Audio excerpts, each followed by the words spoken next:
We begin this hour with the latest on this weekend's Russia-Ukraine sea clash. Germany is already calling for sanctions against Russia in response to the incident. Chair of the German Parliament's Foreign Affairs Committee, Norbert Röttgen, said, quote, "My opinion is that such behavior that influences another state or violates the sovereignty of another state cannot be without consequence. And I also think we cannot introduce sanctions once and then have no further sanctions. In my opinion, the topic should not be off the table. Rather, it is one of our few instruments." German Foreign Minister Heiko Maas added this while speaking at the Foreign Police Forum in Berlin. The goal needs to be that Russia respects international rules and doesn't harm the territorial sovereignty of its neighbors.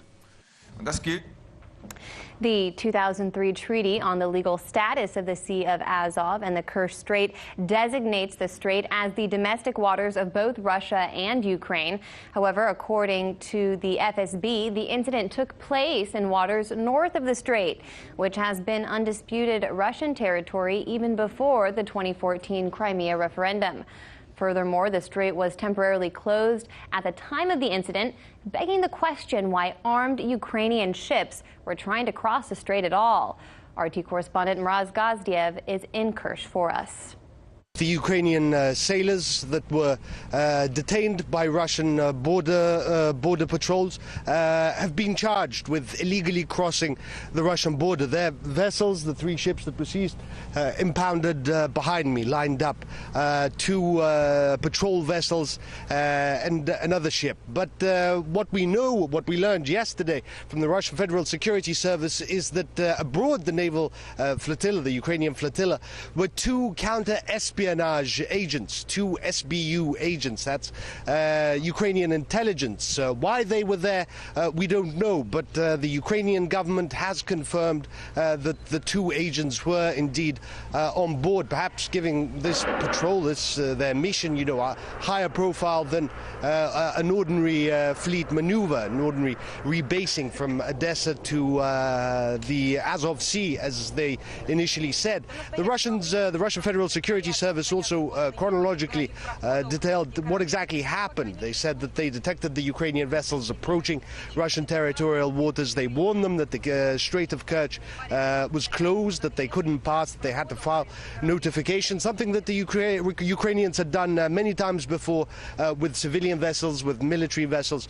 Ukrainians apparently said that they weren't going to cross the Strait of Kerch, that they were merely navigating through Russian territorial waters. They proceeded, and then they said that they were going to cross, and then they didn't need to file any sort of documents. As the Ukrainian prisoner there said, they ignored all communication from the Russian patrol boats. They ignored orders to stop, to halt, and they refused to file any sort of notification. That resulted in the high-speed, dramatic chase that we saw on video. In fact, it happened. Some of it happened in the Strait of Kerch itself. We saw those Ukrainian patrol boats maneuvering, turning sharply, dangerously, very close, in close proximity to tankers, to fishing vessels that were parked, waiting in queue to cross the narrow archway under the Kerch Bridge.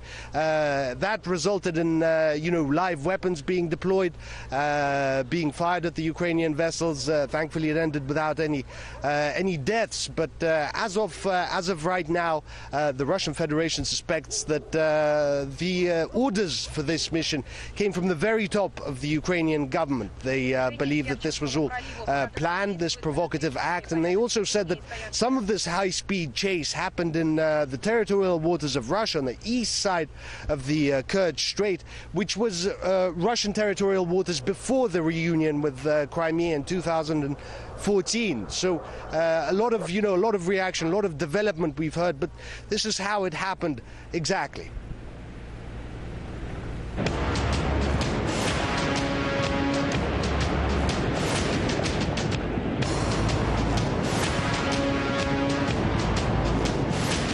Contrary to the UN Convention, Russian border ships carried out a frankly aggressive action against the vessels of the Navy of the Armed Forces of Ukraine.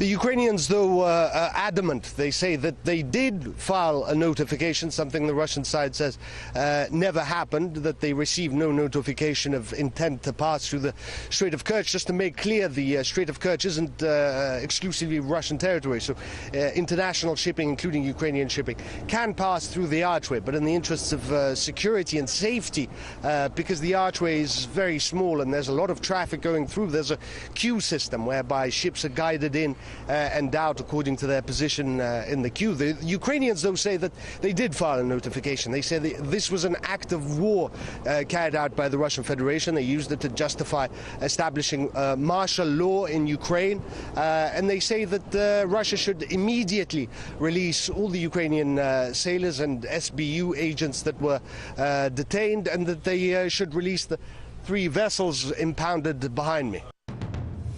With the Kerch Strait in question, we're joined now by former US Diplomat Jim Jatras. All right, Jim, you may have heard in my introduction I mentioned Mr. Röttgen, the chair of the Foreign Relations Committee in Germany's parliament, saying that any state which violates another, the sovereignty of another, should face consequences. In this case, which party is responsible for a violation? Well, as far as that breathtaking observation, any state that violates the sovereignty of another state, if we're going to apply that consistently, there are a lot of NATO officials that should be in jail over Syria and Iraq and Libya and Serbia and so forth. So there wouldn't be enough prison to hold them all. As far as this case goes, there are basically 2 issues here. One is, whose waters are these really? Because obviously the Russians say they are, since Crimea was rejoined to Russia in 2014. The Ukrainians insist, of course, this is still Ukrainian territory. I think the real question here is who provoked this incident. It is who's telling the truth. Were notifications filed to that the Ukrainian vessels wanted to come through the strait or not? And in an instance of he said, she said, we have to ask who benefits. Who would benefit from this kind of provocation? Exactly right. And that's where I think we have to look at the political motivations primarily on the Ukrainian side. I don't see a benefit here from the Russian side because we know how this is going to play out in the United States and in Europe. The Russians are guilty because the Russians are always guilty. But and I think Poroshenko, the Ukrainian president, knows if he can provoke an incident, this will buck up support for him from the Western powers. And certainly declaring martial law gives him a lot of control over the country in the lead up to next year's elections in March. Are you surprised by the lack of coverage this incident has received in U.S. corporate media? No, not really. Again, once you get past the simple narrative that something happened, the Russians are bad, what else is there for them to say? I don't think they really want to look into the underlying issues. Why would Poroshenko do this? The election's coming up. Remember also we talked about the religious conflict going in Ukraine. With the state of emergency that's been imposed, it will happen to correspond to the areas where most of the church seizures are likely to take place. So there could be another ulterior motive for Mr. Poroshenko there, too. That's fascinating. All of this is taking place as Ukraine is engulfed in a civil war against Russian separatists in the country's east. What does that battle look like at the moment? It's kind of an open sucking wound, frankly. It's the line of control really hasn't changed much in the last few years. The Minsk II agreement is dead. Everybody knows that. There's no political will on the Ukrainian side to move forward with any kind of election law or autonomy for these regions. On the other hand, Russia has not accepted petitions by the Lugansk and Donetsk republics to become part of Russia, as Crimea has. So it's a stalemate, and I think that's another reason why Poroshenko has an incentive to try to roll the dice and spread the karma around a little bit. Why is that? Why hasn't Russia wanted to take in or let these areas join the way they did receive Crimea? I think, I'm not a mind reader, but I think the Russians are playing a longer game here. The issue isn't so much the Donbass, it's what the orientation of Ukraine will be, to the extent to which the Western powers want Ukraine to be a member of NATO, a jumping board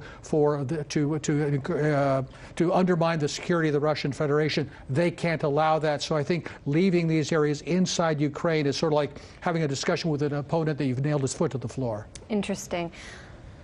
Some analysts are saying this provocation comes at an interesting time because Presidents Trump and Putin are expected to meet later this week in Buenos Aires during the G20 summit. If you were advising the president, what would you tell him about how to approach President Putin in light of this situation? I think he needs to look at the bigger picture here, and I think that's been his preference all along, not only with Mr. Putin, but with Mr. Xi from China, and maybe Mr. Modi from India as well. We need to be talking about a stable world here. Now, some people have suggested he should cancel this meeting with Mr. Putin. In fact, some people speculate maybe that's what Mr. Poroshenko had in mind in pushing this. Other people say, well, he should go there and read him the Riot Act. You know, he's already under some criticism for saying both sides should show restraint. They're saying, oh, it's Helsinki all over again. So I think there's a lot going on here, unfortunately, including domestic politics here, too, which is that the people who want to say, well, Trump is a Putin puppet, blah, blah, blah, will treat any such meeting as proof of their